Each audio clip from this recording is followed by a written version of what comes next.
પ્રવીણભાઈ માળી. માન્ય અધ્યક્ષશ્રી, અમૃત એટલે Atal mission for rejuvenation and urban ટ્રાન્સફોર્મેશનની જે શરૂઆત રાજ્યની અંદર કરવામાં આવી નરેન્દ્રભાઈના નેતૃત્વમાં,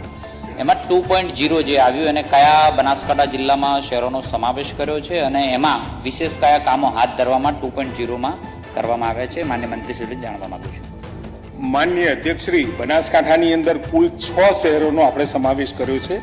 જેમાં ભાભર, ધાનેરા, થરાદ, એમાં તળાવ નવીનીકરણ, બાગ બગીચા, પાણી પુરવઠો પાલનપુરમાં મેં પહેલાં કહ્યું એ પ્રમાણે તળાવ નવીનીકરણ, બાગ બગીચા, પાણી પુરવઠા અને ભૂગર્ભ ગટર યોજના એનો સમાવેશ કર્યો છે. અને ડીસામાં માનનીય અધ્યક્ષશ્રી બાગ બગીચા, પાણી પુરવઠા અને ભૂગર્ભ ગટર યોજનાનો આપણે એમાં સમાવેશ